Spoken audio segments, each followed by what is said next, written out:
死啦！咁一陣間你就會俾資訊塞飽咗㗎啦，唔使食㗎啦，咁啊又自然瘦一餐啦。講笑啫。好啦，咁咧就今日嚟到呢個30、50、70嘅女性保養全攻略啦。咁就我相信現代做女士就好唔容易啦，係嘛？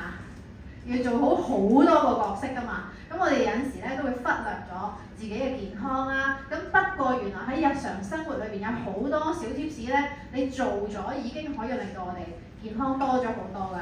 另外咧，你學咗嘅價值就係，如果你係媽咪嘅話，係啦，咁你教埋你嘅小朋友啦。咁因為咧好多時候你發唔發現，你嘅飲食係嚟自於你媽咪。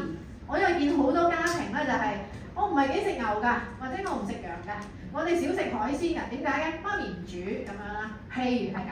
咁所以咧，其實好多時候咧，飲食習慣啦、生活習慣啦，甚至係脾氣都會似埋嘅喎。咁所以咧，如果你起碼學咗一啲咧好嘅養生習慣啦，喺日常生活裏邊咧已經可以用嘅話咧，就係好即係對成個 family 嘅健康咧都好有幫助嘅。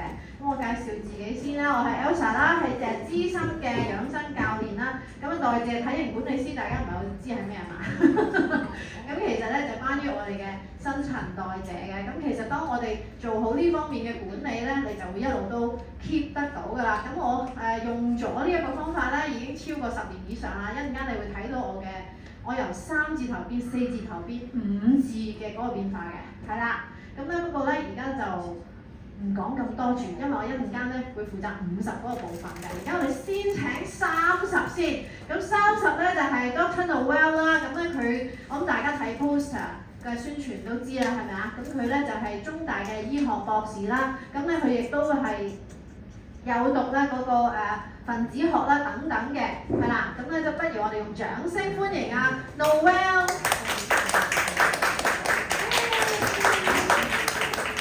好，首先就 Hello， 歡迎大家今日過嚟啦。咁多謝 Elsa 介紹我啦。咁我就叫 Noel 啦。咁我而家咧其實就係威爾斯度繼續做我嘅研究啦。咁就係博士後研究生啦。咁其實已經係做緊嘢㗎啦。咁但係我最主要都係研究卵巢啦、癌症啦同埋糖尿病啦咁樣嘅。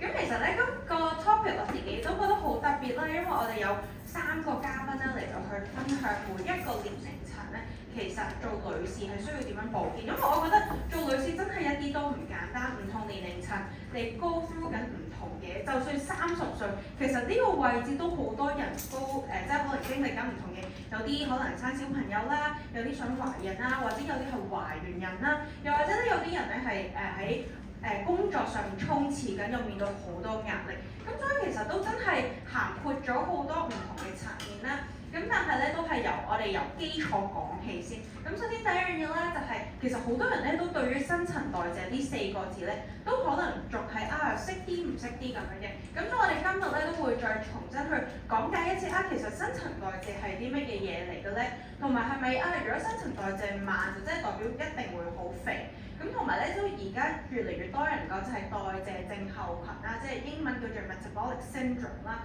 咁其實又係啲乜嘢嘢嚟嘅咧？同慢性疾病有啲咩關係啦？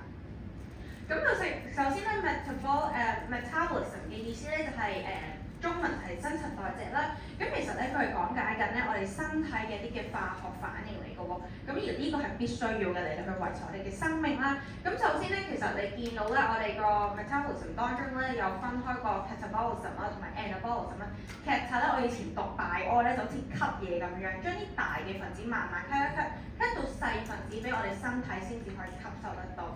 咁 anabolism 嘅時候咧，就係將呢啲你吸收咗翻嚟嘅細分子咧，去組合翻做我哋嘅肌肉細胞或者一啲嘅荷爾蒙或者免疫細胞等等啦。咁所以就可以換言之咧，其實我哋 keep 住咧由出世開始，或者唔係出世，由未出世你已經結合咗做胚胎嘅時候咧，其實我哋身體已經係做緊好多嘅 metabolism 新陳代謝喺我哋身體當中，同埋嚟到去維持我哋嘅生命啦咁樣。咁其實咧就好比如一個好似砌積木咁樣啦。咁其實我哋嘅食物咧就好似 Lego 啦。咁我哋拆開晒每一件組件嘅時候咧，其實就係當我哋身體先至夠細可以吸收得到。咁然之後咧就會組合翻做一個好靚嘅屋啦，係啦。咁嚟到去幫我哋身體形成翻各個身體嘅各部分咁樣啦。咁其實我哋代謝有3方面啦，咁第一方面啱啱就係講新陳代謝，就係為keep 住我哋身體咧可以運行，可以維持我哋嘅生命啦，所以係非常之重要啦。咁然之後基礎代謝咧就係靜態代謝啦，換言之，咁呢一個係代表咩咧？就係當我哋成個人如果攤喺度乜都唔做，攤喺張床度乜都唔做嘅時候，嗰一刻你透過你器官嘅運用啦，同埋你嘅呼吸嘅時候，其實我哋身體咧係會燃燒到幾多個卡路里，咁呢個咧就係嗰個嘅基礎代謝嚟㗎咯喎。咁其實我哋咧人體咧一日會消耗幾多卡路里？我唔知大家有冇讀過 InBody 啊？InBody 都有同你講我哋一日可以燃燒到幾多卡路里係咪？咁其實嗰度咧就包括咗嗰個嘅代謝嘅基礎代謝啦。咁然之後咧，額外咧就會包括咗我哋嘅身體活動，譬如你嗰日有冇跑步啊，有冇行樓梯啊？咁所以點解好多人都叫唔好搭咁多 lift， 搭咁多電梯，但係就行多啲樓梯係咪？咁就會包括咗喺呢個位置啦。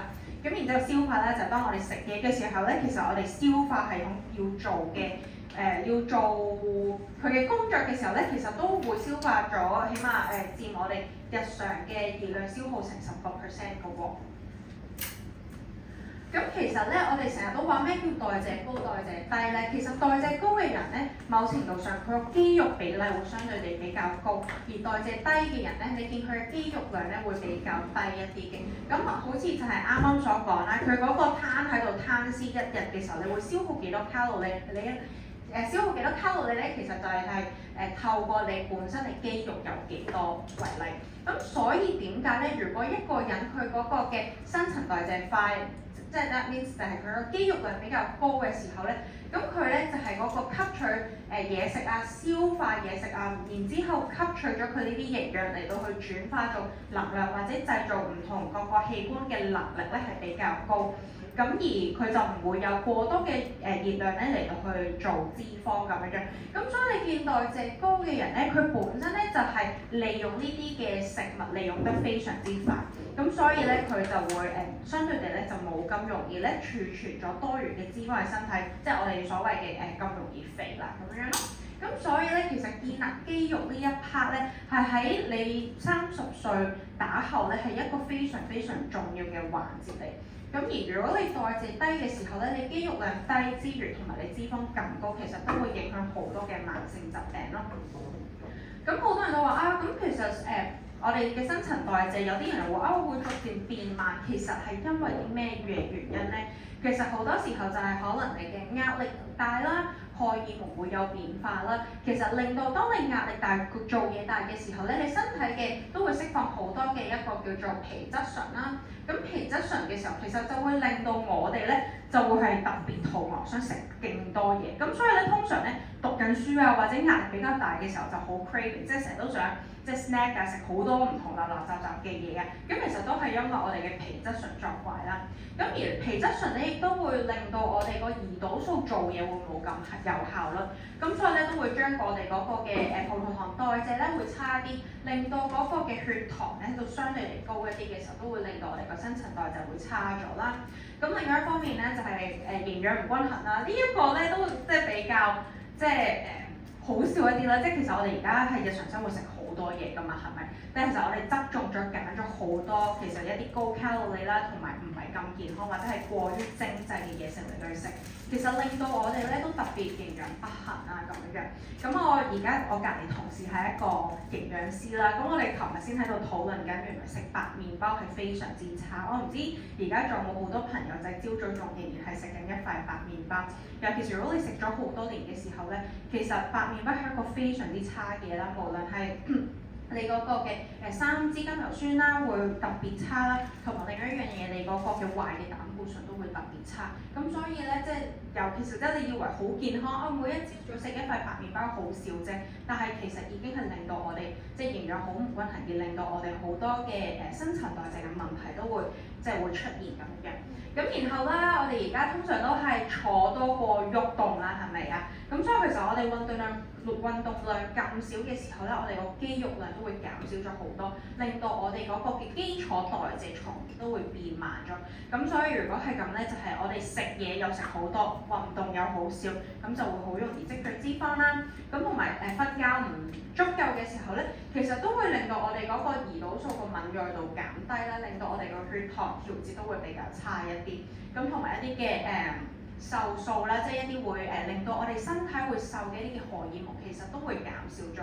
所以點解咧？好多人都有講話，即係如果你瞓得唔夠咧，其實就算你做幾多運動，做幾多消脂嘅運動，其實都比較難去燃燒你嘅脂肪。咁所以咧，瞓覺係非常之重要嘅，係啦。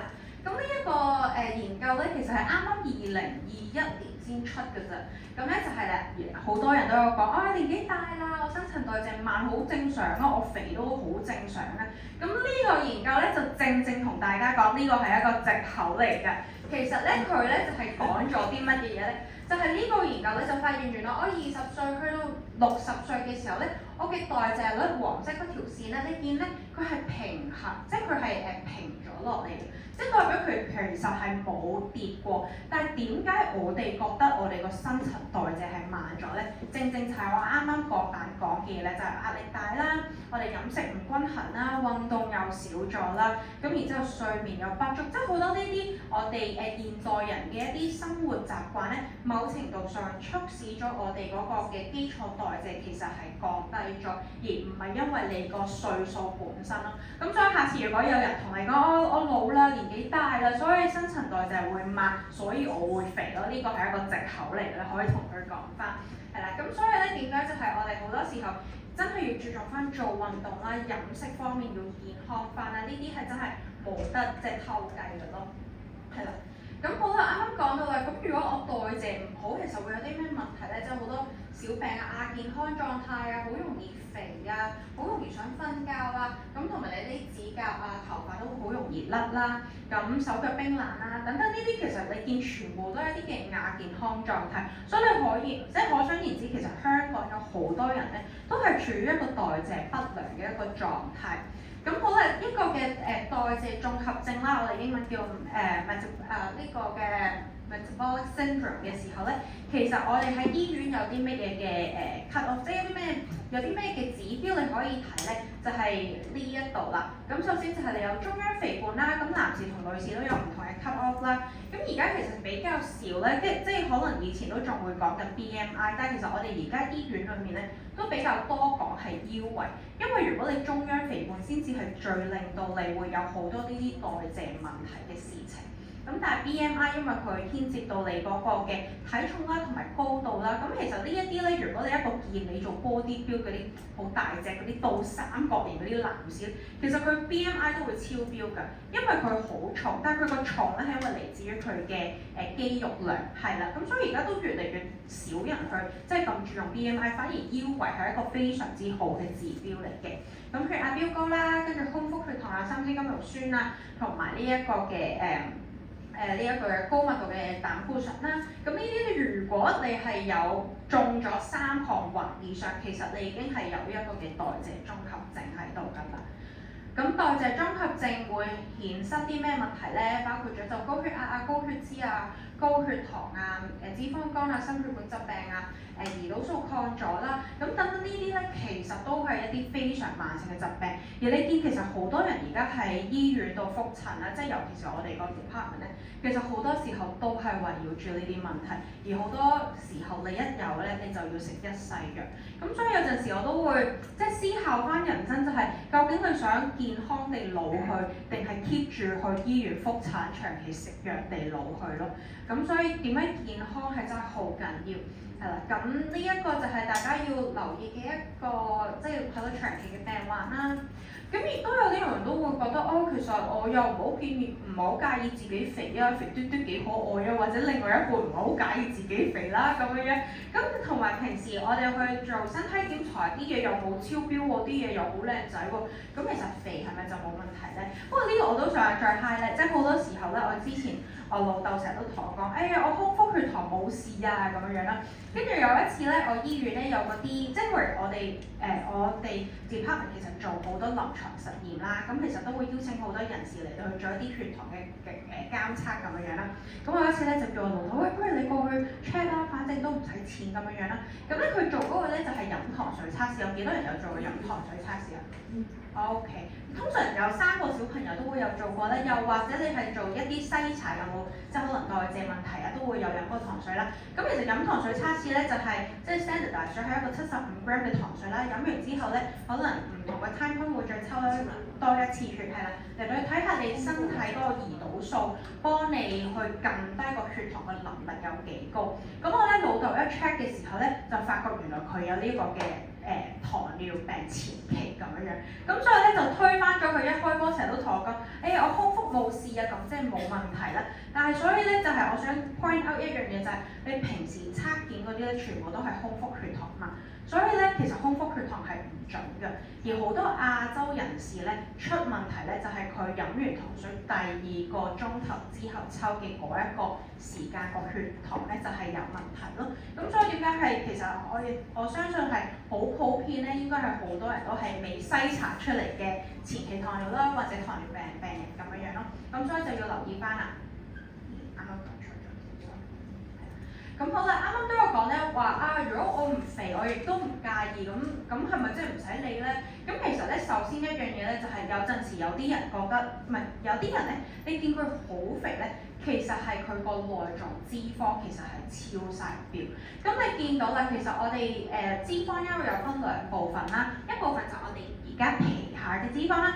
另外一部分咧就我哋睇唔到嘅內臟脂肪，咁內臟脂肪係咩咧？就係包住你所有器官嘅，咁係必須要有呢啲嘅脂肪，因為咧佢係保護你嘅器官啦，唔好被破壞啦，同埋有陣時即係 touch wood，如果你有撞車好大力嘅即係撞擊嘅時候咧，其實呢啲脂肪係保護你嘅器官，所以係非常之重要。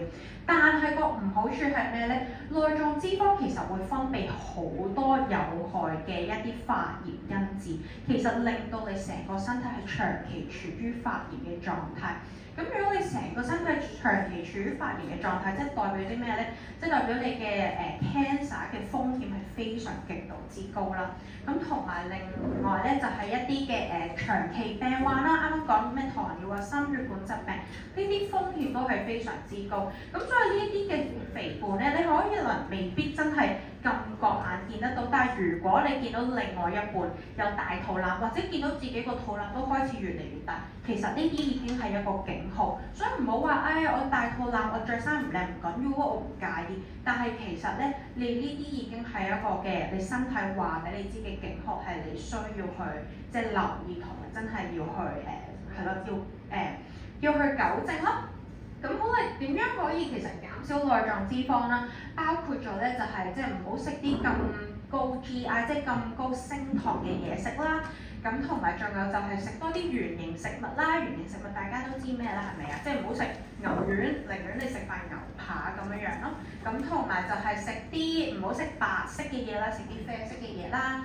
咁同埋另外一樣嘢咧就係唔好過甜嘅水果，千祈都要少食咯。個原因咧係因為過甜嘅水果咧，其實要係果糖係要透過肝臟嚟到去分解佢啦。咁所以如果你食得過多生果咧，其實你有脂肪肝嘅風險都比較高。同埋中國人都成日都講話咩飯後果啊嘛，係咪啊？其實如果你尤其是人哋係晚飯之後食嘅果實咧，仲容易係令到有脂肪肝咯。咁所以咧，其實飯後果如果可以都可以戒咗佢，反而係你食飯之前食會比較好。咁同埋另一樣嘢咧，就係如果你本身家族史都比較嚴重，即係可能係中間肥胖好、糖尿好嘅話咧，其實都會建議咧，即係食多啲蔬菜，都唔好食咁多生果，因為其實生果嘅果糖非常之高，你食得過多其實都會有高風險有糖呢個嘅內臟脂肪都會高咁樣咯。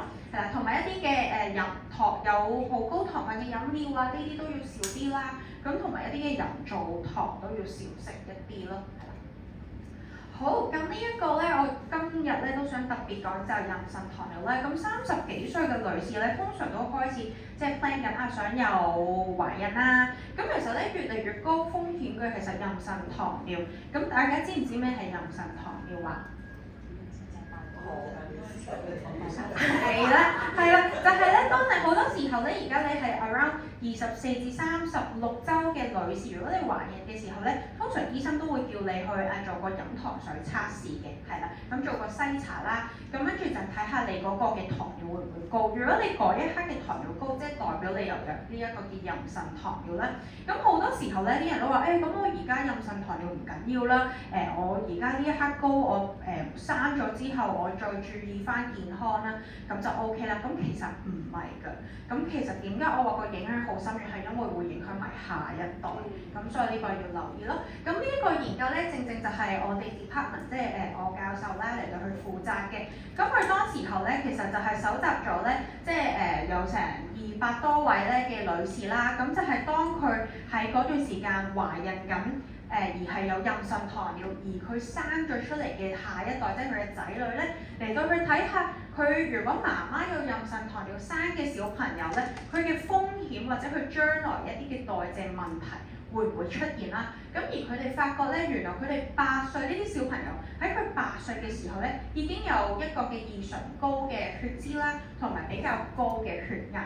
咁而另外再恐怖一啲嘅咧，就係當佢哋去到15歲嘅時候咧，發覺咧佢哋青春期啦，喺佢哋嘅肥胖啦同埋代謝綜合症咧嘅風險咧都係分別高出11同埋18倍。咁所以講咗啲乜嘢嘢咧？就係當你懷孕緊嘅時候，你有糖尿咧，你可以幻想緊你啲小朋友係喺啲浸淫住糖嘅environment， 即係佢嘅環境嚟到成長，其實係會影響到小朋友將來嘅血壓啦，佢哋嘅一啲嘅代謝嘅問題啦，佢哋嘅血脂啦，佢哋一啲嘅肥胖啦，呢啲嘅風險全部都喺度。咁所以點解你會喺度諗？而家我哋呢一代，如果我哋即係，所以你會有陣時會聽咧好多嘅婦科咧都會講話如果你想有小朋友，都會建議你先去減肥，係咪？其實唔係在於你自己嘅健康，亦都係下一代嘅健康。所以我可以幻想如果我哋而家呢一個世代咁多有妊娠糖尿嘅媽媽生出嚟嘅小朋友，咁即係都代表下一代嘅肥胖啊、糖尿呢啲問題，只會係更加嚴重咁樣咯。係啦。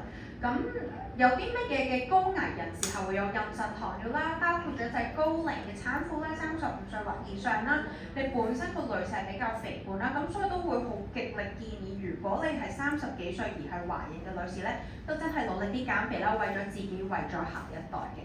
係啦，咁同埋如果你有卵巢多囊症啦，咁又或者你有好多慢性嘅疾病嘅歷史啦，咁呢啲都會加劇咗你有妊娠糖尿嘅風險啦，同埋家族史都係嘅。其實都幾特別㗎，你如果見到個媽媽中央肥胖得好犀利，或者佢係一個蘋果型嘅身體，你見阿女咧都係蘋果型嘅身體，所以你好睇得出真係你上一代個身形係點樣，你下一代就會點。所以你上一代如果你肯努力懷孕嘅時候咧，去即係正視自己嘅代謝問題，其實係可以逆轉得到咯，係啦。咁同埋啱啱都有講啦，點樣為之有妊娠嘅高血糖啦，就係透過嗰個飲葡萄糖嗰個嘅內測試，我哋叫做 OGTT， 即係 Oral Glucose Tolerance Test 啦。咁呢個係一個 standardized 咗嘅一個 test 嚟嘅，咁喺醫院一定有得做㗎啦，咁樣咯。咁呢個就係一啲嘅數字俾你睇翻啦，咁。咁亦都有啲人都話其實有啲咩因素咧，即係好多女士去到30幾歲，可能經期咧都可能會比較亂啦。咁其實都好多方面係會影響㗎。咁就會包括咗有機會咧係你過度節食啦。過度節食咧，其實如果你冇適當嘅脂肪咧，其實你嘅荷爾蒙都會係失調。咁其實令到咧你好多嘅月經呢啲嘅問題都會有影響啦。又或者你過重、你過度太多脂肪，亦都會影響好多嘅你嘅女性荷爾蒙同男性荷爾蒙嘅失調啦，都會令到你會嗰個月經都會失調嘅喎。咁壓力大啦，係啦，令到荷爾蒙差咗啦，或者你係成日都唔瞓覺啊，亦都係會令到荷爾蒙差。所以我會發覺其實好多時呢啲嘅疾病咧嚟嚟去其實都係關你嘅荷爾蒙事。咁同埋另一個咧就係嗰個卵巢多囊症啦。咁今日都想即係有少 take away 啦。咁我啱啱都有講我 PhD 畢業論文其實就係正正就係研究卵巢多囊症同埋糖尿病嘅關係啦。咁其實咩係卵巢多囊症咧？其實越嚟越多女士會有㗎。咁包括咗你係月經失調啦，咁同埋你有一個嘅男性荷爾蒙比較高啦。咁男性荷爾蒙比較高會導致啲咩問題咧？就會導致肥胖啦，從而就會有糖尿病嘅風險比較高一啲啦。咁同埋咧就係痘痘好多暗瘡啊，或者身體嘅毛髮比較多，即係好多時女士咧連腳佢哋個毛髮都相對地比較高嘅。咁同埋不育嘅問題啦，咁呢個咧就係卵巢症後群嘅一啲嘅症狀嚟嘅。咁其實咧，我哋都見好多咧，有好多卵巢症嘅女士咧，其實好想好想有小朋友，而佢哋透過減肥咧，係真係可以將卵巢多囊症嘅情況咧係可以舒緩得到，從而係可以自然懷孕得到。咁所以講到尾咧，其實好多時候原來我哋係透過減肥啦、減脂，其實好多呢啲長期問題咧都係可以解決得到嘅喎。咁咯，係啦。咁我咧自己咧都對於營養保健品嘅睇法咧係非常之深厚嘅。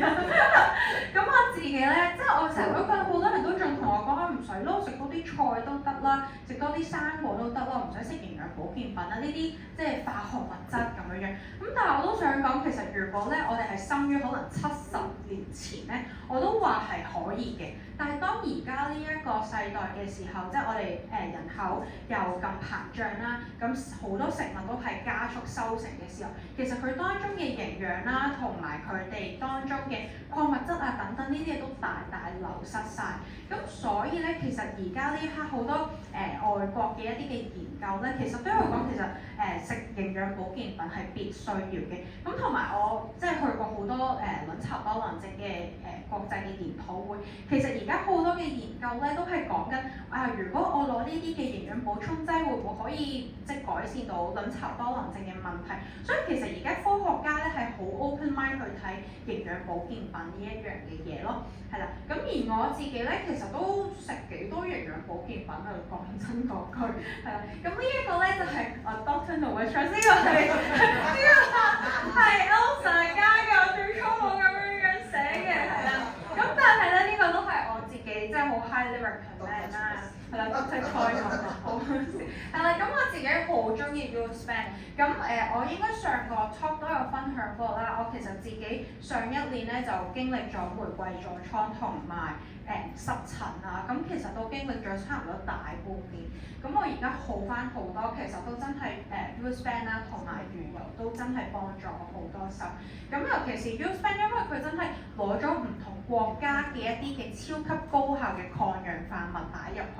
咁其實你一日4粒已經食緊咁多咁天然嘅 superfood 同嘅濃縮版，即係我唔使講過，我每一日都唔知食幾多個菠菜啊，或者食幾多盒納豆啊，先可以吸取到個營養。其實我食4粒就已經得。咁所以而家咧透過科學家嘅認證嚟到去將咁高效嘅成分擺入去營養保健品當中，我覺得係一個最快速可以吸收呢啲咁高效嘅抗衰老嘅成分咧係非常之好。咁同埋我哋嘅魚油啦，魚油有埋磷蝦油啦，所以抗發炎係非常之好。因為其實如果大家好中意出街食飯咧，其實出面啲油係好差嘅。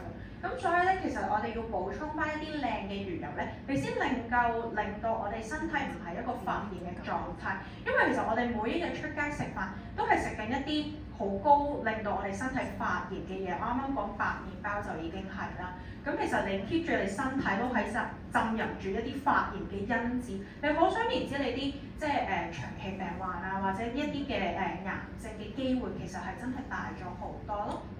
咁 Meta 啦，咁其實 Meta 對女士係非常之好，因為佢咧好有好多高效嘅一個嘅花青素啦。其實喺我哋身體嘅即係對於我哋嘅身體嘅月經啊，即係我哋嘅調理我哋嘅月經係非常之好啦。咁我亦都有個 partner 咧係有卵巢多囊症，咁佢咁多年嚟咧都係月經係好唔 regular 啦。咁佢食完 Meta 咧係冇咗卵巢多囊症，而個婦科醫生都問其實你食啲乜嘢啊咁樣樣。咁所以 Meta 對於女士嚟講係非常之好。咁for 男士咧就係佢對一個嘅脂肪肝好好啦，對對血糖代謝啊，即係呢個葡萄糖代謝都係非常之好。咁所以 Maca 咧係令到你咧食完啲嘢，佢代謝得特別好嘅時候，你就唔會有過量即係 digest 唔到嘅食物變咗做脂肪咁樣咯。咁同埋我哋嘅綠茶素啦，亦都係幫我哋燃燒卡路里啊 ，keep 住我哋身體嗰個嘅新陳代謝高咧係非常之好啦。咁同埋我哋嗰個嘅益生菌啦，腸道健康而家係越嚟越重視啦。咁好多研究無論即係多囊卵巢症好 cancer 好多唔同長期病患咧，其實都發覺原來歸咎於係條腸事，所以腸道健康係非常之重要。咁我啱啱都有講啦，就係其實當你肯去改善你嘅肥胖問題嘅時候咧，其實好多長期病患啊，或者一啲嘅病嘅一啲嘅大嘅機會咧，都會慢慢減低咗。咁我就會好 highly recommend 就係 TLME 啦。咁其實係一個非常之簡單、容易用嘅一個 program 咧，可以 keep 住我哋身體係喺一個健康嘅狀態啦，同埋咧可以減少你脂肪嘅聚積咁樣啦。咁呢個咧就係我嘅 testimonial 啦。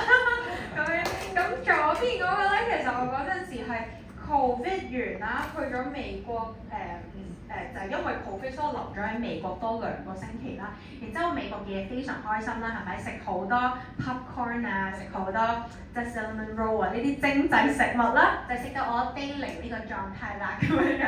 係啦，所以點解美國人咧係你會見到真係特別容易有中央肥胖係真係食翻嚟嘅。咁然之後我 day 14就係用咗 TLME 14日啦，咁我嘅線條啊其實都出翻晒嚟咁樣咯。咁其實你再加埋運動咧，其實係個效果真係可以非常之好。咁所以即係啦，30歲嘅建議我就係建議唔好放棄自己，係真係。同埋我覺得投資健康係真係一個非常之好嘅 invest。好，咁我嘅時間就交俾50歲高達。好啦，咁咧，我唔敢問現場大家有幾多人已經唔係30歲㗎嘛？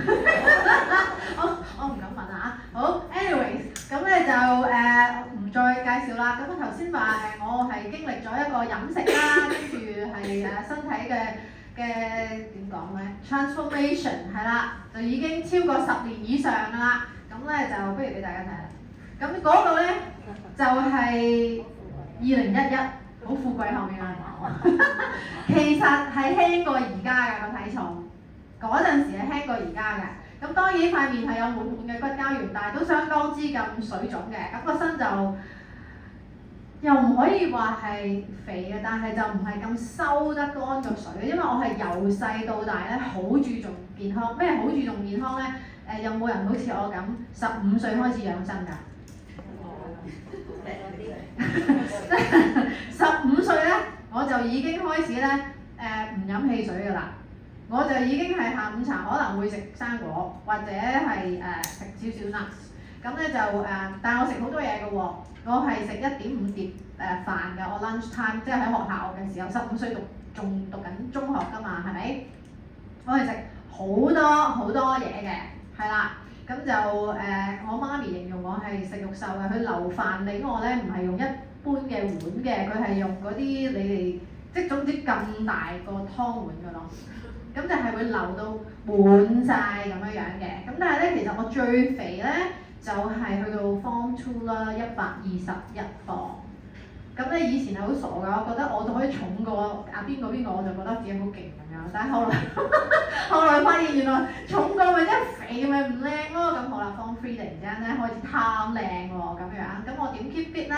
咁我其實就係好健康地注重飲食啦，因為我係一個怪人嚟嘅。咁咧我媽咪佢同埋我公就係業餘，佢去 study 啲中醫嘅嘢。咁媽咪又成日教人哋點樣可以咩去濕啊、骨火啊，我唔知點解我係聽到入晒耳嘅，但係我細妹話冇印象聽過啲咁嘅嘢啊。我哋喺同一間屋度生活嘅，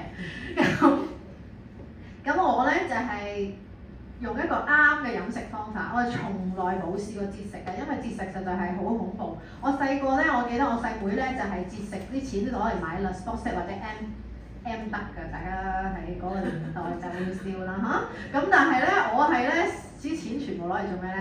食晒嘅。咁所以我係唔扮靚嘅，唔梳頭嘅。可唔可以想像而家呢一個人？中學嘅時候，我淨係返學嗰一刻梳一梳頭嘅啫，好流手，好靚嘅。但係 anyway，我就係咁樣咧，3個月瘦咗12磅，咁一路就 keep 到30幾歲啦。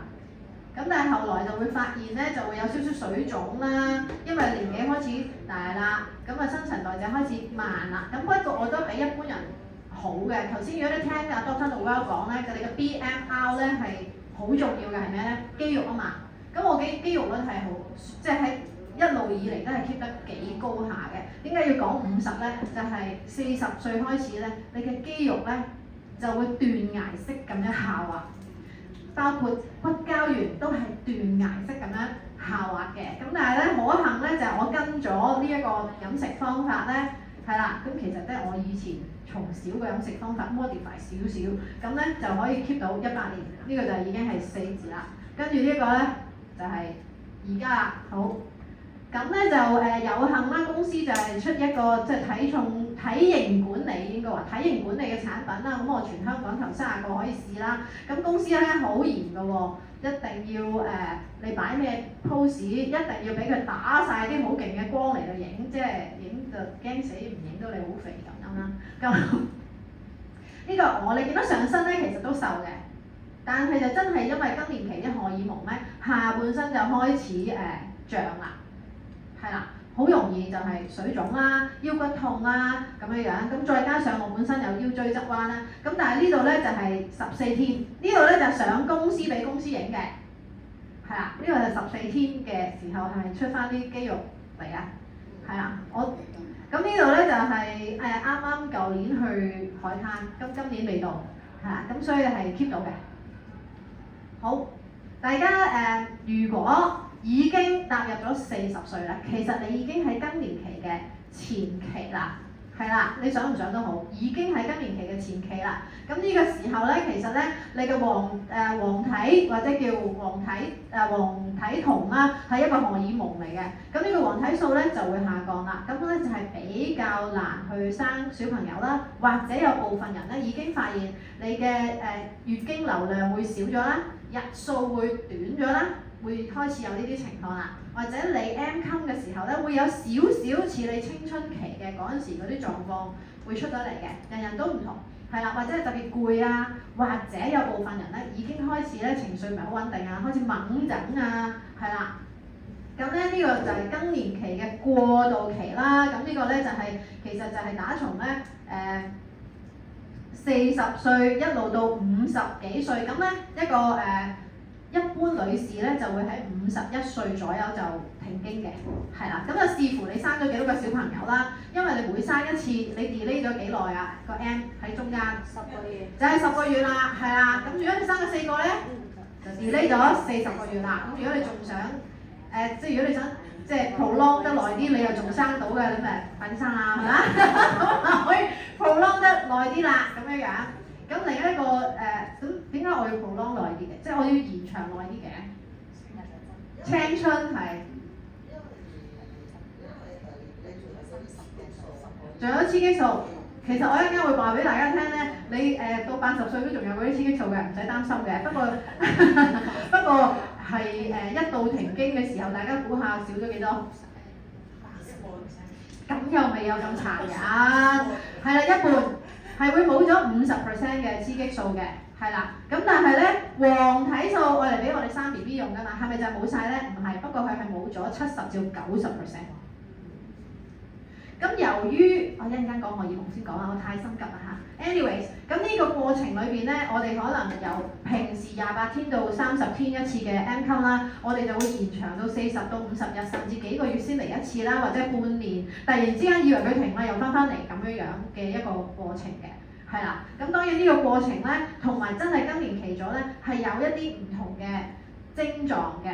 咁所以咧，大家如果未更年期咧，你聽完之後咧，其實一陣間話俾你聽要做嘅嘢，盡量做，咁你更年期就會舒服好多啦，你又會後生，狀態會好多啦。一陣間我哋仲有個人版係經歷過晒生育期啊、更年期啊，到而家咧係去到樂齡期嘅，係啦，咁啦，咁好啦。其實如果上個禮拜講呢個 talk 咧，我就未有資格講啦，今個禮拜咧，我哋可以講埋呢邊啦。到咗，有個別人士已經收到我一張慶祝嘅一張自己整嘅一張玩嘢嘅圖啦。係啦，已經足12個月啦，咁我就52歲半就啱啱好停啦咁樣樣。有個個都話慶祝喎嚇，咁我就通知我侄女，喂，你有冇限用咩牌子啊？冇啊，咁得啦，我剩翻嗰啲俾晒你啦。明就明咧，咁樣。好啦，40歲到50歲有可能會出現嘅 ，OK。咁咧原來接近100%嘅女士咧都會出現，唔好意思啊，喂你停咗經嘅嘞喎，仲要影？教育下女，係啱嘅。咁咧就原來咧接近100%都會有一項嘅，而70%嘅人都會有其中一項，大家估邊一項？嚇？咩啊？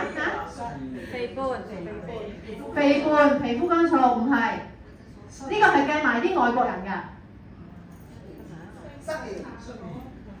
係潮熱。嗱，潮熱唔等於盜汗㗎嚇。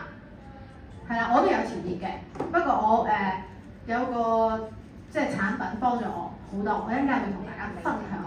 係啦，我成個冬天都俾人問我點解唔着多件衫，我就一啲都唔懂。anyways， 咁咧呢啲全部都有，你點知自己有冇胸口翳悶咧？即係有陣時你突然之間要吸一啖氣係翳住嘅，即係除咗你係壓力咧俾人激親之外咧，有陣時你會有呢啲狀況啦。心悸咧就係無啦啦有人喺你後邊行過都冇嗌你，但係你會自己嚇到平平白白咁一個心跳啦，係啦。覺得有人好開心。咩啊？好開心。覺得有人愛，原來跟住其振作。哦，覺得有人愛。心如鹿撞，悲開。咁樣。我以為你成日。佢唔係啊，佢覺得有人暗戀佢啊。好啦，跟住咧，你可能會覺得沮喪或者情緒起伏得比較勁嘅，容易發脾氣啊。喂，係咪啲女士咧？其實就算30歲都好啦，咁猛整咧，一係就俾人話佢 M 到，一係就話俾人話佢咩啊？更年期好乞人憎喎，咁但係呢個係事實嘅，因為咧其實係荷爾蒙影響嘅，係嗰個荷爾蒙唔平衡。不過係咪可以避免嘅？係可以避免嘅。咁我咧就冇呢扎嘢嘅，但係間中咧就真係有少少好似冇乜心機嘅情況，係會有少少，係啊。咁呢個可以處理啦。咁有陣時咧就有個錯覺就係覺得冇俾人重視啦，係咪有容易唔記得嘢嘅情況？嚇？覺得有人愛。講錯，覺得冇人係個冇係 sorry。唔係你都可以覺得有人愛而好開心咁樣都好㗎，有好處㗎嚇。佢失眠又有啦，但係可能又未必係失眠。係嗰個你平時瞓覺嘅 pattern 改咗，唔係你想嘅，係啦。我諗我應該呢幾年裏邊經歷大概有集中喺過去嗰12個月度啦，有10次嘅失眠啦。我係一個瞓咗落床唔使3分鐘已經熟睡嘅人嚟㗎啦，係啦咁樣樣。咁但係咧就超過10分鐘對我嚟講係失眠㗎啦。半個鐘頭都未瞓咧，我就祈禱。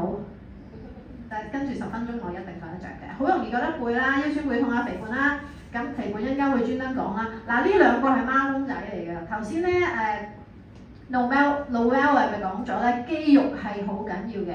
咁其實肌肉咧係支撐住我哋啲骨啦。咁同埋當我哋如果冇乜喐動嘅時候咧，我哋啲骨係冇被強化到嘅，即係其實你要少少迫害你啲骨咧，你啲骨先至會強化嘅，係啦咁嘅樣。咁所以咧呢個又係不過都係因為雌激素嘅減少，呢啲咧都會流失啦，係啦。咁點解會有背痛咧？都係因為肌肉流失。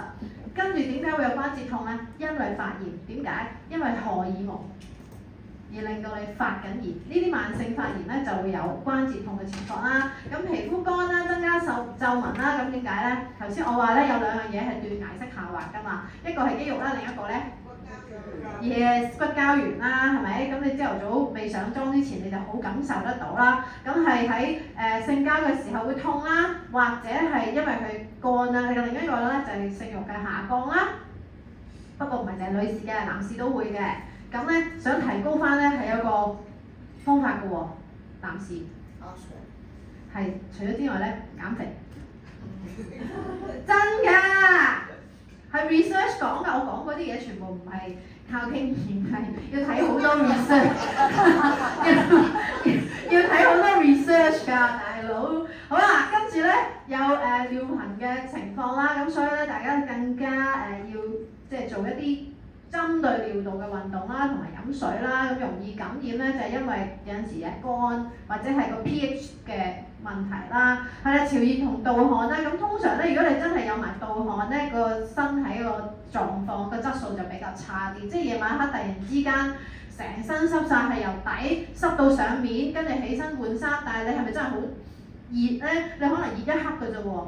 你濕晒嘅時候咧，你可能覺得尖寒尖凍，其實係因為荷爾蒙令到我哋個身體咧，或者咁咯，我哋個腦啦，佢對於溫度嘅調節同埋嗰個嘅感應咧係有一啲唔適應，或者係追唔切，咁就有機會出現呢啲。但係體質虛嗰啲，即係血虛嗰啲啊，係啦，就更加容易咧會有盜汗啦，咁樣樣，咁就你可以如果未到更年期，你可以問定你媽咪嘅，咁通常阿女同阿媽咧係有啲似嘅嗰個狀況，咁我都有問我媽咪嘅，咁唔似嘅地方咧就係佢即係生完小朋友之後咧冇咗經痛啦，但係佢一到更年期咧就有翻晒好嚴重嘅經痛啦、頭暈啦、低血壓啦、潮熱啦、盜汗啦，但係呢啲我都冇嘅。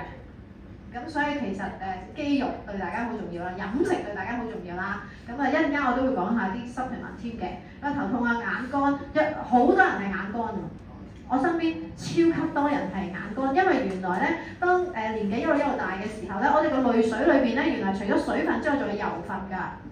我哋就係可能好多時候咧仲有水，但係冇咗嗰個油分，所以你就會覺得好澀，你個眼就冇滋潤。咁冇滋潤咧，你淨係繼續分泌多啲水，所以又流眼水，但係又眼乾，係啦。咁就呢個係零嘅我，咁我都好感恩，係啦。咁我隔離嘅 roommate 即係我細妹，佢係我好夜都唔瞓，咁我就發現佢係要起身去洗手間嘅。咁樣好啦，講荷爾蒙啦，咁咧就你呢兩個咧好緊要啦，係咪？咁呢個咧令我哋生 BB 嘛，頭先話呢個咧係70至90% drop 咗嘅，但係上面嗰個咧只係 drop 咗咧50%，咁所以由於佢哋兩個咧嘅唔平衡，我哋就會出現頭先嗰啲症狀啦。再加上其實咧我哋有呢一個叫做睾固酮，就係一個男性荷爾蒙嚟㗎，我哋人人都會有嘅，係啦。都係咧，都會減少嘅，咁所以有陣時咧，我哋建立肌肉咧就會相對難一啲，咁但係咧可喜嘅地方就係咧，我哋嘅肌肉原來係到90歲都可以被建立嘅，咁你只係需要啱嘅方法咧，90歲都可以，係啦，咁但係我哋個其他嘅內臟咧就一路都會喺度 drop 緊㗎啦，係啦，即係你個腦咧你就唔好諗住到90歲都可以練啦，其實係你一路由而家到要練先至可以做到咯。咁咧就嗱頭先咧其實咧 Noel 都有講過咧腎上腺皮質醇啦，咁呢個咧係咩時候？其實係攞嚟俾我哋應付緊急事情啦，俾我哋應付一啲需要好專注，當你好專注要做一件事嘅時候咧，佢都可能會分泌得比較多嘅。咁我哋點樣可以減少頭先我講嘅更年期嗰啲唔舒服咧？我哋就係要令個腎上腺健康。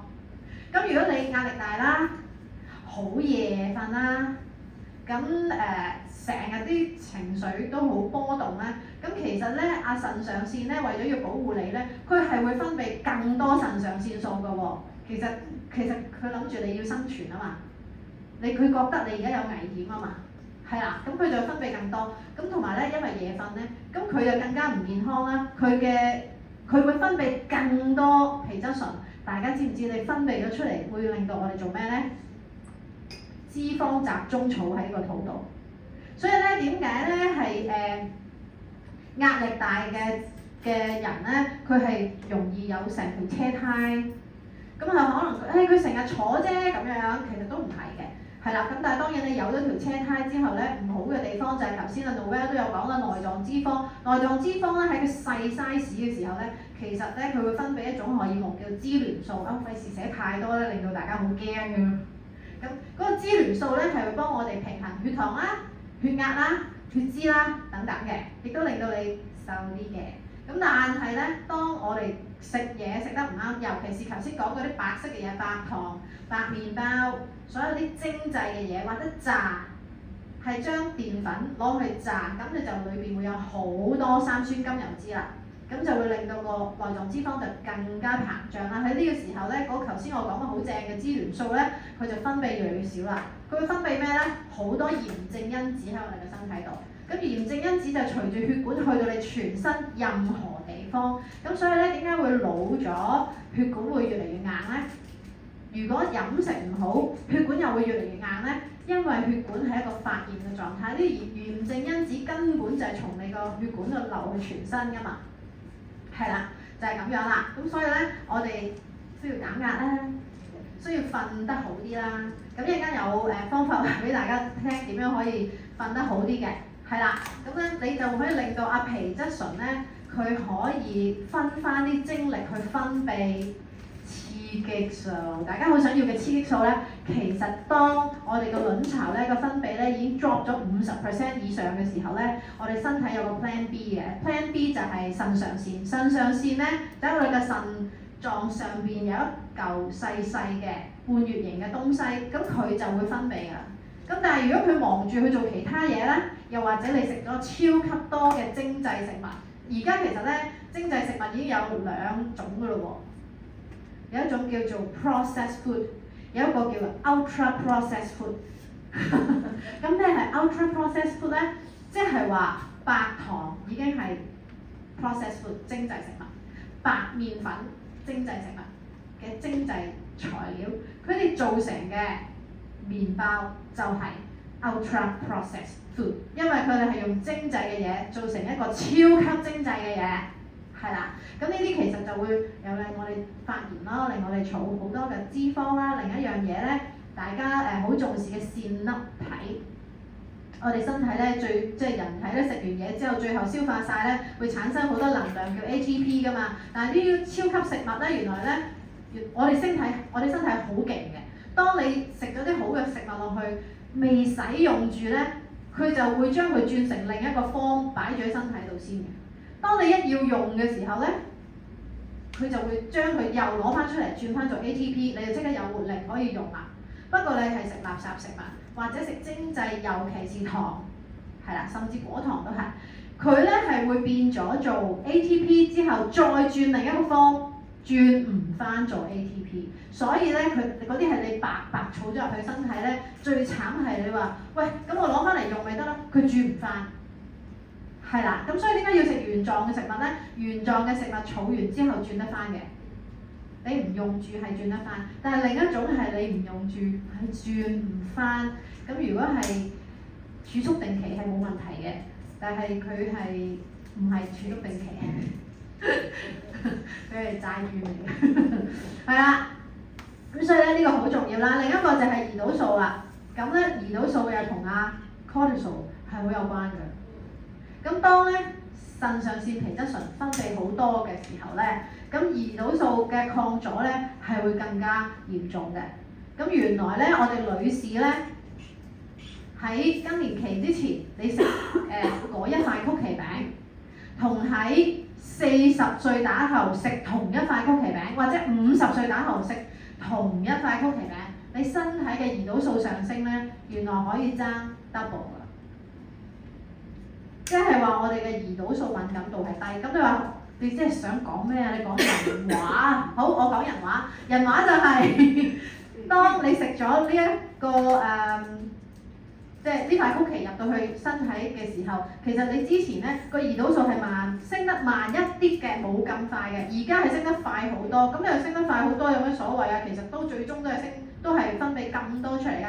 唔係，胰島素嘅作用係做咩咧？通知我哋身身體肌肉細胞個肝臟細胞同埋脂肪細胞，喂打開啦喂，收貨，係啦，不過唔係順豐，係糖，因為我哋冇即刻用到嘛，咁佢收喺邊呢？肌肉唔夠太多喎，個肌肉唔夠位收喎，肝臟唔夠位收喎。我哋有無限儲存空間，嗰個叫脂肪細胞，佢可以脹大嘅，佢可以不斷脹大，所以點解咧？肌肉多嘅人係冇咁易肥，原因佢個儲存器多咯。而喺肌肉裏邊攞個糖分出嚟咧係最快㗎。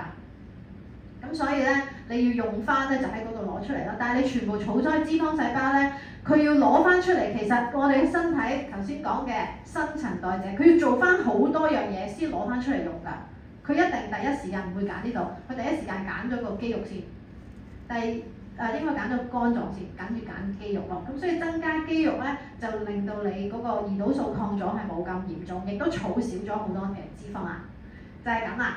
咁講完晒呢集之後，大家想唔想要解決方案啊？好，解決方案好多字，我行埋一邊先，陣間又話我阻住佢。好啦，點樣可以舒適自在咧？第一，千祈唔好低脂飲食。大家係咪已經聽咗最少20年要低脂飲食啊？其實咧，我哋係要揀好嘅油啊！你出街食咧嗰啲油咧，點解唔好咧？因為佢好多 omega 6啊，咁佢就會令我哋產生炎症咯。咁我哋係可以 balance 翻佢嘅，就用 omega 3去 balance 翻佢啦。咁但係研究發現咧，就係原來我哋每日吸收嘅 omega 6係去到15至20份，而咧嗰個 omega 3咧先得幾多咧？1份。慘就慘在咧 omega 呢扎嘢咧，我哋身體自己唔識分泌出嚟嘅。係啦，咁所以要靠 intake 嘅 ，OK，咁所以大家咧要食好嘅油，尤其是你想你嘅血管靚啦，你想你嘅腎上腺有材料去幫你分泌雌激素。腎上腺佢會攞乜嘢去幫你分泌雌激素啊？睾固酮啊嗰扎嘢咧，佢係攞膽固醇去分泌嘅。OK， 咁你就唔好食啲壞嘅油落去啦。如果唔係，你心酸甘油脂就會好高啦，係咪？咁你要食好嘅油啦。咁包括咧魚油啦、奇亞籽、亞麻籽、牛油果、果仁。咁咧後邊呢兩個係 supplement 嚟嘅。咁呢一個 marine omega 咧，咁佢就係深海魚油啦。另外咧，佢加咗磷蝦油，係啦。咁磷蝦油嘅抗氧化嘅能力咧，就比維他命 E 高550倍嘅。咁後邊 U-span 咧，我唔講啦，頭先Dr. Noel 講咗啦。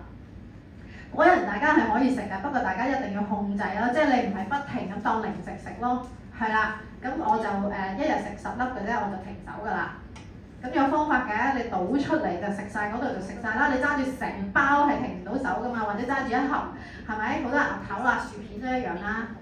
咁好啦，所以我係正常人嚟㗎，我有食薯片㗎。咁另外啦，大家係咪想平衡啲你嘅荷爾蒙冇咁多潮熱啊、好辛苦啊嗰啲嘅症狀咧？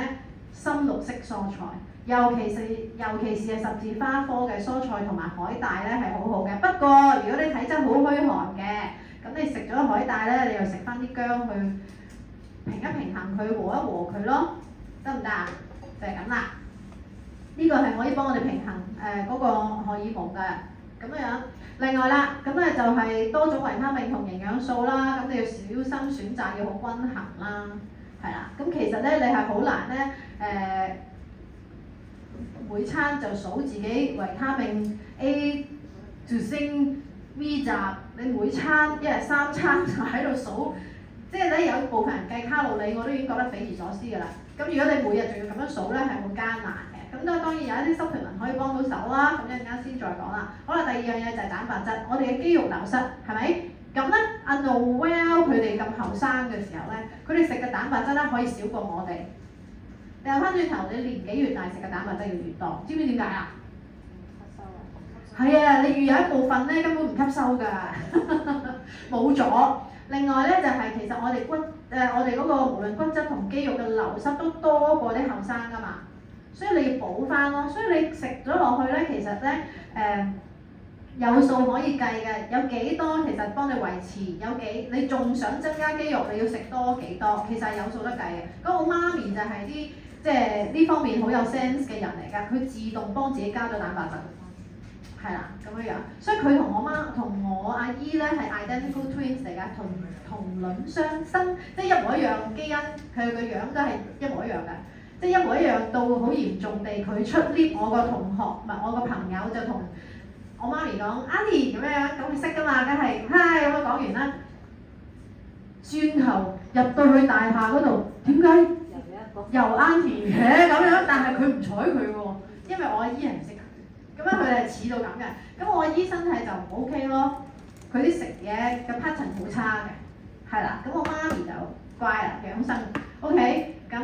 跟住咧，所以咧，如果你想知蛋白質你要食幾多，你就問翻介紹你嚟聽呢個講座嘅朋友，係啦，佢會識教你計㗎啦。好啦，咁咧另外咧就要增加你嘅代謝啦，增加代謝就係增加肌肉啦，同埋增加你自己個吸收，即係你身體成個吸收啊、消化嗰個能力啦。咁我哋有 TRV 啦，頭先都講咗啦。另外做少少負重運動，不過唔使好驚嘅，你用自己嘅體重去做先就得啦。頭先有人問我咩時候做運動嘅，熟我嘅人就知啦。我朝頭早刷牙洗面同夜晚刷牙洗面嗰陣時做，一路刷牙我就一路深蹲咯，或者一路做其他嘅嘢啦。近排就做啲辛苦啲嘅咁樣樣。咁但係我通常就係嗰段時間做，然後咧就增加我嘅步行咯。係啦，一般咧，我就算着住高踭鞋咧，我如果夜晚黑涼涼地咧，我又冇約人嘅話，我就由呢度行到去鰂魚涌先搭車翻屋企嘅。其實都唔係好耐嘅啫，係啦，我好 enjoy 行路嘅一個人咁樣。咁如果你發現你增加肌肉嗰度係有困難咧，咁其實咧呢兩個 supplement 都幫到你嘅，你可以 mark 低先嘅 R-Square 同埋咧Lean-S，咁佢可以令你維持同增加肌肉嘅，係啦。咁同時咧 R-Square 最大嘅好處，我亦都係最中意呢個 supplement， 佢咧就係針對線粒體嘅健康㗎。大家咧而家咧成日都聽到 NMN 㗎嘛，係咪啊？其實佢都係想你個線粒體健康嘅。不過如果你代謝唔健康咧，佢好難做到呢一樣嘢嘅，因為咧 NMN 就係 NAD 加嘅前驅物。你要嘅咧係 NAD 加，不過你身體要轉化到先得咯。咁所以其實你不如直接用 U-Span 同 R-Square， 因為佢已經喺基因層面咧做咗功夫，佢已經知道咧喺基因表達裏邊咧係可以幫你增加你嘅線粒體健康、線粒體嘅數量，維持到佢嘅功能。咁變咗咧，你每一樣嘢咧你都可以 keep 到啦。好啦，跟住咧固定睡眠時間。原來固定睡眠時間係比起你夠唔夠時間更重要嘅，咁大家試下 try 啦。不過香港人係咪啊？好難，尤其是女人，好難先有一個 me time 嘅。搞掂公司啲嘢就要搞掂屋企，搞掂完屋企啲嘢 make sure 另一半嘅嘢係咪？甚至係仲有長輩嘅嘢搞掂晒先至輪到自己，所以成日都係唔願瞓啦，但係就好辛苦啦，係啦。雖然我自己一個人啦，但係我都好明白呢個狀況嘅。咁如果你想調節咧 ，Peaceful Night 咧係未有得賣嘅，6月先上市，不過而家可以如果你想要，你要同你朋友去預購預訂咯，係咪啊？你可以 hold 咗個 quota 嘅。咁我自己咧。就我咪過去呢一年咧開始有間中1次半次起身去洗手間啦，另外咧就試過10幾次嘅失眠啦，好慘嗰隻啦。咁跟住咧就我係有潮熱嘅，除咗潮熱冇其他啦。不過咧好奇怪，公司3月嘅時候其實係 pre-launch 咧，咁我哋有少量可以試啦。我食咗頭3個星期咧，我啲瞓覺係亂糟糟嘅，但係第4個星期咧。就係瞓到死咗咁，同埋咧好神奇就係冇咗潮熱啊！咁但係因為原來裏邊咧嘅一個成分咧，番紅花咧係會調節荷爾蒙㗎，咁所以咧佢係會令到我哋咧日頭嘅時候咧會更加個腦係更加鬆啊！有陣時我哋太繃緊咧會成日唔記得嘢㗎嘛。咁所以佢令到我哋個腦鬆啲咯，咁佢就唔係俾翻褪黑激素，一俾褪黑激素你就俾你就瞓到，唔俾你就冇嘛。咁佢裏邊嘅成分係令到我哋咧日頭跟翻個光去分泌荷爾蒙，夜晚即係好似而家咁啦。其實咧，如果你食開 Peaceful Night 咧，你去到9點幾10點咧，你好眼瞓㗎啦，因為你真係自己識得分泌翻足夠嘅褪黑激素咯，係啦，咁啦。咁跟住咧就係飲足夠嘅水啦，咁又係跟重量去計嘅。咁你想減肥係一個量，你想維持住健康係一個量嘅，又係問翻你嘅朋友啦，好唔好？咁但係點解我加個 T green 喺度咧？我人體實測就係、我個杯喺嗰度900 ml 嘅嗰個黃色嗰個，咁我咧就加咗2粒 T green 落去，2日啫，我嘅肌肉率就升咗，脂肪率跌咗。但係水腫少咗喎，因為有陣時我哋水腫上到個體脂肪嗰度咧，體脂儀嗰度咧，你都有機會係肌肉率多咗嘅。我係整體重量2-3日裏面都有呢一個變化。咁你話可唔可以食嘅咧？咁樣樣，因為佢裏邊兒茶素，而兒茶素有好多嘅好處，抗氧化、抗癌啦，保護你嘅細胞啦，排肝毒啦，美白啦，增加肌肉啦，維持腸道健康啦，提升代謝啦，呢啲唔係我講嘅，你哋可以上網 check 㗎。你唔介意睇論文咧，就好多㗎啦。咁所以咧，我啱啱琴日開始咧揾熱水沖咗2粒少少，然後咧就加滿水去咧，全日咁樣飲。仲有另一個好處嘅，大家知唔知？當你使咗錢嘅時候咧，大家我哋香港人都會覺得咩係唔好浪費，同埋最緊要抵啊嘛，係咪啊？你嗰杯水咧，其實係隨意就可以斟嚟飲噶啦嘛。你加咗2粒綠茶落去之後咧，佢突然間變咗好似 Starbucks 咖啡咁樣值錢，咁你就會飲晒佢，你就覺得哎呀唔好蝕底啊咁樣。事實上係咁樣嘅喎。咁咧，因為咧，其實我哋都係抄台灣㗎。Hello， 我哋係抄台灣，因為台灣咧用呢一個方法咧，佢哋 keep 得好好，係啦。咁樣樣咯，我琴日其實仲有少少肚㗎，今日就已經咁所以咧就多謝呢個啦。咁另外咧，我哋要吸收足夠嘅抗氧化物質，因為咧大家有興趣可以去 TED Talk 嗰度揾翻有一個關於雌激素同埋更年期嘅 talk 嘅。咁佢哋嘅研究發現咧，女士同男士嘅腦退化症嘅比例好不幸係9:1。女士多過男士好多，點解？因為原來雌激素一路保護住我哋嘅血管，亦都係減低我哋嘅發炎。但係當我哋咧40歲打後慢慢 drop 咧，我哋唔知道。所以腦退化原來咧喺個雌激素慢慢減少嘅時候咧，已經慢慢係發展緊嘅。當然你仲係好精靈，仲係喺一個好高速嘅狀態，係咪？我哋現代人，但係咧好多時候咧，包括香港嘅醫院都係發現咧，55歲打後停咗經嘅女士咧，心血管疾病嘅情況咧已經追貼啲男士啊。咁所以咧，其實我哋嘅血管健康好緊要啦。魚油可以抗發炎，保護我哋血管健康啦。我哋減少食精製食物，少啲糖喺個血管度流嚟流去係好重要啦。另一樣嘢咧就係抗氧化嘅物質，係啦，即係等於一個蘋果。如果佢壞咗，你點先知啊？切開佢咯。咁其實好多時候我哋裏邊生緊銹，我哋唔知啊。所以抗氧化係好緊要嘅。咁包括植物素啦、兒茶素啦、花青素啦、槲皮素呢啲係抗發炎嘅。咁咧其實喺洋葱裏邊會有啦，喺洋葱裏邊會有啦。另外就喺薑黃裏邊都有啦。係啦，我每朝咧就我杯齋啡裏邊就會加入咗薑黃啦、薑啦、肉桂啦同埋黑胡椒嘅。我細妹形容為嘅洗地水。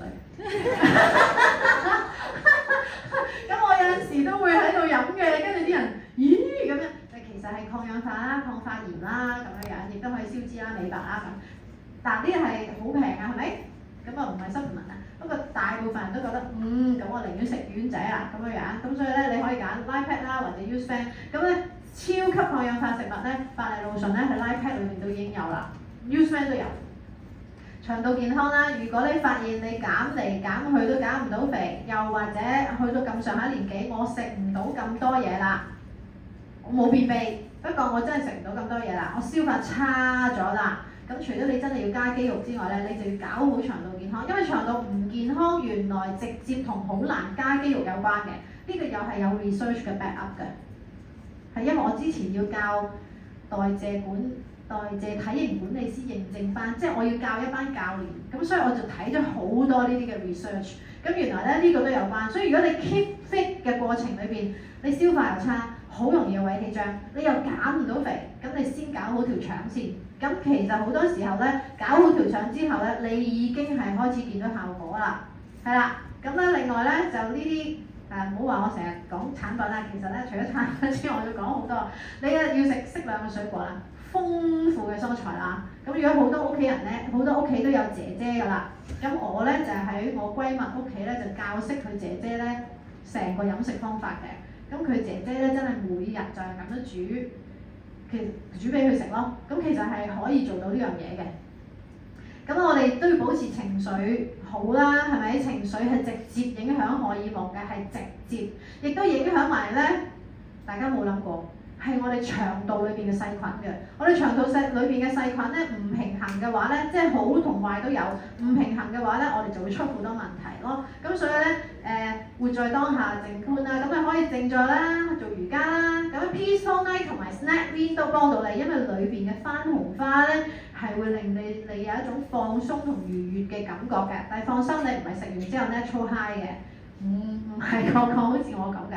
咁所以咧，呢個係可以幫到你啦。咁我有朋友佢喺律師會裏邊做會計師嘅，佢話咧佢食咗 Peaceful Night 咧，佢日頭啊，佢日頭冇咁大壓力咯。係啦，咁樣。咁啊好啦，咁啊就呢一個咧就係接受無常同埋減少期望。我諗咧去到咁上下年紀，好多人都 feel 到啦，係嘛？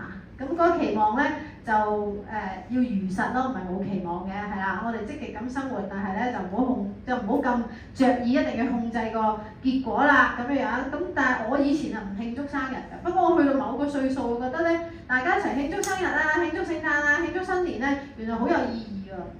就係你又活多一年咯喎，你呢個友誼又加咗1歲咯喎，原來呢啲嘢少少嘅令到你開心咗咧 ，even 就算淨係對自己咧，原來都有好多嘅好處。咁呢個咧，你係成個身體，連個樣，連啲細胞，連你嘅能量都會有變化啦，係啦。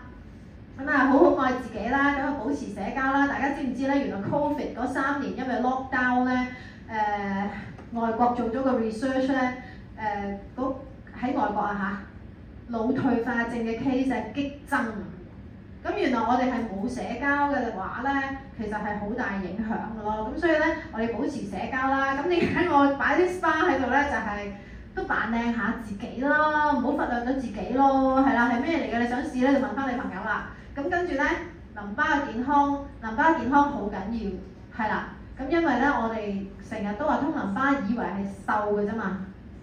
但係其實所有嘅即係毒素咧，我哋係會經由淋巴液咧去到淋巴結，淋巴結咧就係好快俾大家睇。好啦，講下啲養生一陣間講。嗱呢啲咧你瞓得唔好，你可以撳呢啲位，好容易嘅啫。日頭又撳得，夜晚黑又撳得。Sorry。嗱你碌嚟碌去瞓唔到咧，撳神門穴。神門穴咧係好得意㗎，佢可以令到你日頭集中精神，夜晚黑又好好瞓㗎喎。即係同阿 Peaceful Night 一樣啊。咁好易揾嘅咋，你喺手指尾同埋即係呢個叫乜字啊？無名指，點樣直線落到嚟第一條橫線咧，就喺嗰度㗎咋。你得閒無事做咧，就唔好成日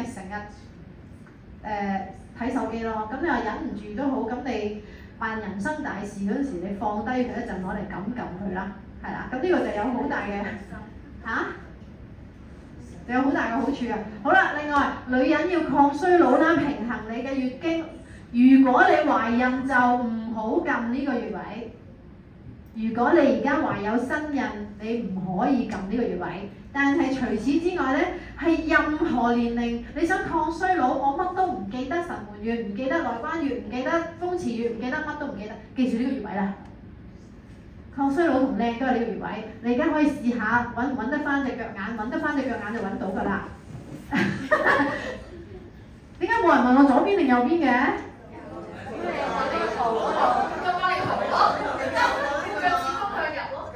其實係左右都得嘅，其實係左右都得嘅。喺你嘅你呢一嚿腳眼係啦，內側，你擺4隻手指，你一撳落去咧就係嗰度㗎啦。你無視，其實仲有足三里啊嘛，係咪大家？但係足三里難啲揾啊嘛，呢個好易揾啊嘛。咁如果你有我哋嘅太空蛋咧就最好啦。太空蛋係唔使揾嘅，因為成隻蛋擺落去就咁擺喺度，唔使碌。得唔得啊？好，呢啲係bonus 嚟嘅，呢個係彩蛋嚟嘅，呢個係太空蛋啦。好，我頭先講嗰啲淋巴結咧，嗰啲淋巴管道原來喺我哋老咗嘅時候係會冇咗縮窄㗎，所以咁容易水腫同埋免疫力會下降咧，其實都係有關。咁所以頭先太空蛋加埋啲膠係幫到啦。咁但係我哋成個人咧，到最終咧去到呢個站呢度，即係我哋身體啲淋巴液啊去翻呢度，佢喺呢度咧就清理一餐，然後咧就會流翻落去心臟，再泵翻去全身嘅。咁你想淋巴健康咧，就喐少少，即係你而家坐喺度咧嘅時候咧，你咁樣蹬腳放低，蹬腳放低，咁咧都可以嘅。或者你刷牙嘅時候，趌高放低，趌高放低，因為咧小腿呢個肌肉咧，我哋人體第二個心臟，你泵翻啲血上去之餘，其實咧淋巴同心臟嘅血同血管唔同，我哋個心臟係個泵，可以泵啲血，但係淋巴液咧係靠我哋肌肉收縮嘅。咁完全唔做任何運動啦，又唔喐咧，你肌肉就冇即係收放咧，咁所以咪就係積住喺度咯。係啦，咁所以太空蛋幫到你啦，你係咁以趌下隻腳咧，一日2分鐘都幫到你啦。好啦，呢度想話俾大家聽咧，其實咧線粒體嗰個重要性啦，咁究竟係線粒體減少，或者線粒體老化，我哋人就老化啊，定係我哋人老咗啦，線粒體自然差咧？咁喺2014年嘅時候2004年嘅時候，科學家話咗俾人哋聽咧，當線粒體咧衰老咧，我哋都衰老啦。咁呢個係老鼠做嘅實驗，不過咧呢個咧就係以嗰個 week， 即係以每幾多週咁樣計咯，係啦。咁當線粒體嗰個功能咧一路退化落嚟嘅時候咧，去到20週、25週、40週，佢影響唔同嘅嘢啊，包括佢個骨質密度咧都影響咗。咁但係咧，你個線粒體功能上升翻咧，其實咧嗰啲老鼠可以比起 normal 嘅老鼠咧活多3年。咁所以我哋一定要搞好自己個線粒體咯。好啦，咁頭先咧就可能有人就擔心或者係即係會諗，我點解要食營養補充品啫？咁呢個就唔係我哋做㗎嚇，呢個係日本做嘅實驗。100克菠菜裏邊含有幾多維他命 C？ 50年嘅時候係150咧，我哋直接跳到去94年，冇咗幾多？90幾個%啊，係冇咗90%啊！個營養嗱，個菠菜都係嗰一棵，都係咁靚嘅個樣，但係咧因為佢環境污染啦、土壤啦、加工啦，所有嘢影響咗，所以點解我哋需要補充營養啦？咁我頭先講過多種營養素啦 ，LifePack 就係呢個啦。咁如果你好唔知要補充幾多嘢咧，呢個有齊啦，係啦。咁包括咧植物營養素，頭先我講紅皮素啦，嗱呢個仲有茄紅素添，係啦。好，咁呢個時候咧，我哋請我嘅偶像啦 ，Vivian。Vivian 咧本身係一位註冊護士啦，兼助產士啦，咁佢亦都係咧我哋 New Skin 嘅500萬美元名人啦，係啦，咁樣佢已經咧係運用咗佢自己專業知識啦，同埋產品咧幫咗無數咁多人啦。咁不如咧請坐先 ，Vivian。好 ，Vivian 其實係唔知我擺咗佢啲骨相出嚟嘅。好，咁啊 Vivian 70，首先咧70啦 ，Vivian 你介唔介意俾大家睇下你對高踭鞋嚇？唔係好高嘅，係佢今日唔係好高嘅啫。大家有冇留意佢頭先企起身嘅時候點企起身㗎？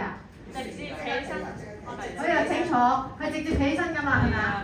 一般老人家咧扶住或者撳自己咁樣咯，係嘛？咁樣起身㗎嘛。咁所以咧，我想同大家分享嘅咧就唔係再講產品啦。點樣可以保持到去到75歲都係呢個狀態同埋呢個身形咧？咁樣係啦，咁咧 Vivian 咧都有個黑歷史嘅。咁咧06年嘅 Vivian 咧就相當之圓潤嘅，咁但係 Vivian 話佢嗰陣時好克制喎，不如你分享下 Vivian。係嗰陣係一碗米粉2條菜。就以為自己食得好清淡，應該就瘦嘅，點知就越整越肥。去到脂肪比例係32%，32.6%。喂，但係佢最驕人係個肌肉率啫嘛。當時係21.3肌肉率。嗱，21.3係非常十分之低嘅一個肌肉率嘅，係啦。咁你當時係幾多歲啊？當時56歲。當時56歲，係啦。咁咧 Vivian 咧就後來喺08年嘅時候咧，其實好短時間啫喎，個零2個月啫喎，係咪啊？2個月到啦。係啦，咁咧你就變咗呢個身形，咁你仲專登着翻同一套衫去俾大家睇下嗰個嘅分別嘅當時。咁你做咗啲咩咧？入咗 TRA 班。呢一個係 Keep Fit 嘅養生班。係啦，食對食物，食夠食物，咁啊令到我開始瘦翻，開始肌肉長翻。因為肌肉夠咧，消脂能力就強，所以就冇再肥過，都冇再反彈。係啦，冇再反彈，過幾多年咧？識計數嘅知道。17年。17年啊！咁咧呢個咧係其實啱啱今年啦，農曆年啦，係啦，即係呢個係3月啦，出嗰個新產品嘅時候，係啦。咁咧就，但係 Vivian 你本身係醫護背景啦，其實你醫護背景係咪本身麻麻地接受營養？係啊，我喺加拿大讀註冊護士嗰陣咧，我啲老師話：哦，唔使食營養補充品嘅，最緊要咁均衡飲食。咁我都唔揀飲擇食，咁我就以為自己係咯，均衡飲食咧應該 OK 嘅。咁我先生又係西醫嚟嘅。咁佢亦係覺得藥就信得過，因為藥有臨床實驗，營養係信唔過嘅，唔知俾啲咩我哋食，所以我哋當時兩個都唔會食營養，係直至到我96、97年咧嗰陣真係好差，係攞住藥煲做人嘅，口腔麻痹咧同埋攰啦，咁我係老公你知近水樓台，介紹我睇所有啲專科，即係耳鼻喉科啊。神經科啊、腦科啊、免疫系統科啊，係揾唔到點解我會有咁嘅情況。咁啊，跟住我就飛去北京睇中醫，針灸推拿食中藥，搞咗半年都唔得。咁嗰陣咧，我嘅中學同學 Jenny 咧，嗰邊最左邊嗰個，咁佢就話：咁你乜都試過啦，不如你試埋 Lipad 啦，可能會幫到你咧。咁當時我就為咗應酬佢，俾面佢，覺得諗住試2個月，到時一定唔得嘅。但我就會理直氣壯咧話俾自己試過啦，多謝晒，你得我唔得，咁我可以放棄咯。點知就係嗰陣我哋食咗咧，精神全部翻嚟。咁我就好驚會食錯嘢，可能而家 OK 啫，但係食咗10年8載之後，可能啲毒素啊、啲唔好嘢足夠啦，湧現出嚟，嗰陣啲副作用字湧現出嚟，嗰陣已經 too late， 太遲啦，所以我就開始做好多資料搜集。因為我要 make sure 咧，我食嘅嘢係啱嘅，係食隻最好嘅。咁嗰陣冇而家咁方便，嗰陣係要睇好多書嘅。咁發覺哇，原來食咗一個俾奧運會揀咗去做美國奧運會運動員嘅指定營養，所以食得好安心啦。咁食咗而家28年啦。咁樣所以咧，呢一個係一個鐵證啦，係咪？但係咧 ，Vivian 咧，即係嚟自醫護界㗎嘛，佢唔係齋講嘅，佢真係年去 check 住咧，佢食咁多營養，究竟對自己身體會唔會有影響？係一路都係好好嘅影響。你媽媽都係受惠於呢一個。係啊，佢84歲中風，咁中咗風之後咧，至肯大量食我哋啲營養，咁去到佢係96歲至過身嘅。過身年紀，即係佢93、4歲咧，都係自己搭地鐵周圍去。所以佢有個驗血報告出嚟，佢個肝、佢個腎係不知幾靚。咁所以咧，其實我哋要食一個營養，其實除咗我哋想得到嘅好處之外，仲要安全啊嘛。如果唔安全，到最後負責分解嗰個嘅阿肝同埋負責排毒嘅腎差咗有事嘅話咧，其實成個身體一定都會出事咯。咁但係咧，所有呢啲嘅即係營養補充品啦，有臨床啦，係啦，亦都係有我哋咁多人咧都係試過。咁亦都公司咧係秉承一個好重要嘅一個自我監管嘅操守，就係6S。咁即係佢就係、就算營養，佢都做臨床，而且係做最貴嘅雙盲實驗咯。咁所以咧，呢個係一個信心嘅保證。即係公司係講咧，呢個安全性係比起功能性更加重要嘅咁。咁我以前係唔知嘅，我覺得都係你講嘅啫。咁但係直至到我認識咗一個朋友咧，佢係做藥廠嘅，咁公司咧係專賣洗腎水啦，同埋做癌症嘅藥物嘅。咁佢想揾我減肥嘅。咁但係佢又從來一世人都未食過 supplement， 咁佢就有擔心過呢啲啦。咁但係當佢知道我哋用6S 呢一個自我監管標準之後咧，咁佢就話好 OK。佢問我點樣俾錢，我覺得好奇怪。咁我講咗咁耐，我講產品咁叻，佢都冇話要幫襯我，直至到我話我哋係6S咧，佢就話點俾錢。咁我就話點解啊？跟住佢話我哋都係5S，你哋6S，所以 OK。咁因為佢業內嘅人先知㗎嘛，我本身唔係業內嘅人，所以我係唔知道咯。咁但係原來佢哋係會有一個即係咁樣咁高嘅標準去睇咯，係啦。咁咧呢一個犀利啊，震撼晒我所有閨蜜啊！呢個咧唔係20年前、30年前嘅 Vivian 啊，係幾個月前嘅 Vivian 嚟㗎，係啦。咁啊，不如咧，事不宜遲，Vivian 你可唔可以講下咧，你點樣可以 keep 住？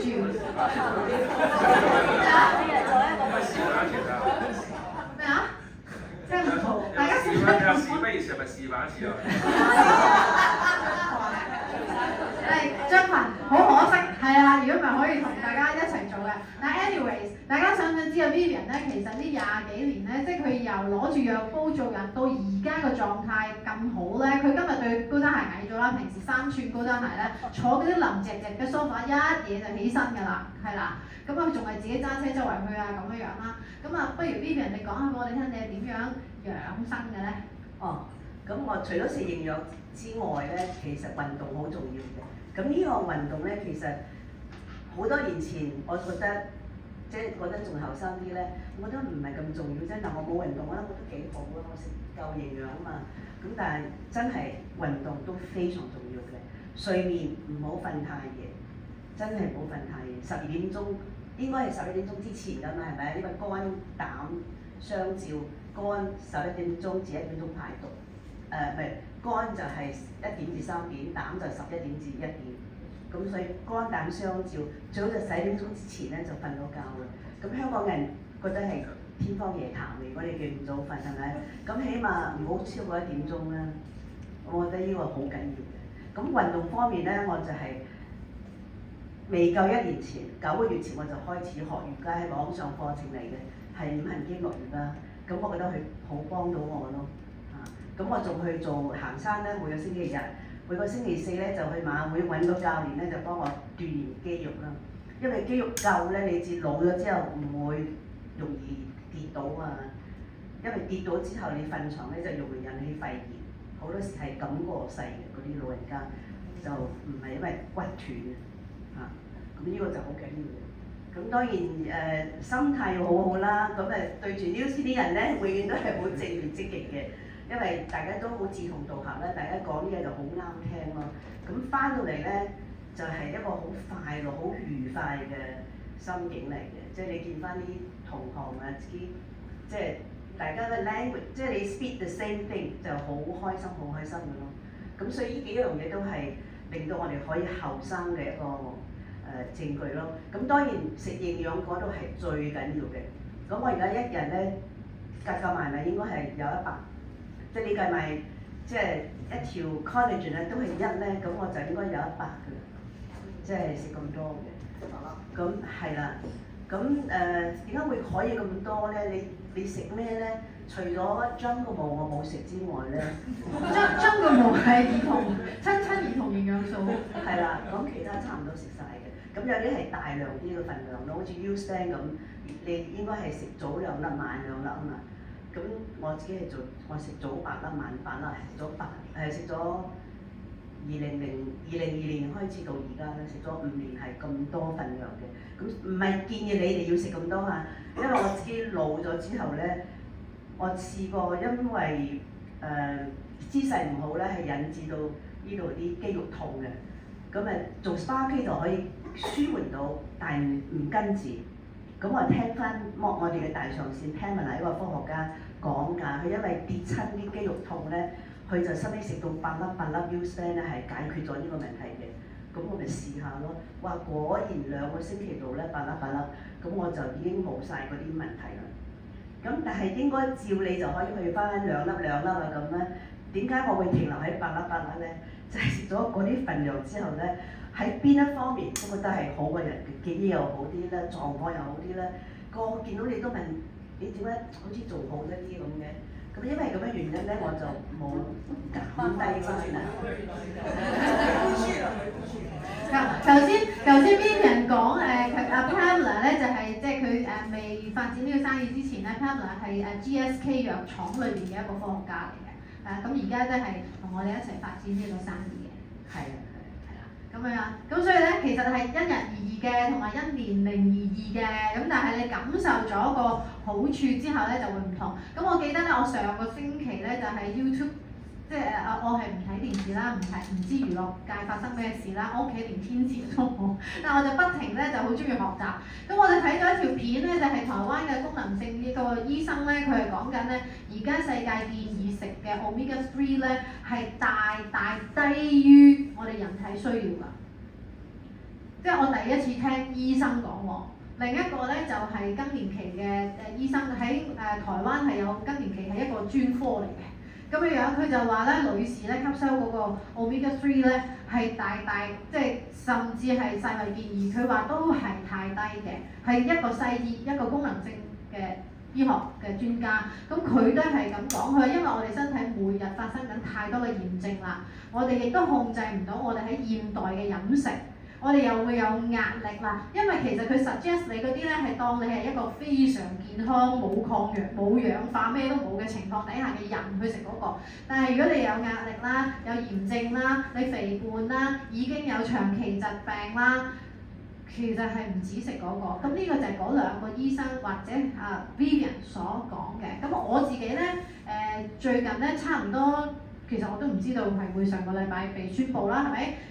咁但係咧，我近呢幾個月咧，我係加多咗魚油嘅，咁我都好明顯咧，魚油啫喎，我好明顯見到自己嘅狀態有唔同嘅，係啦。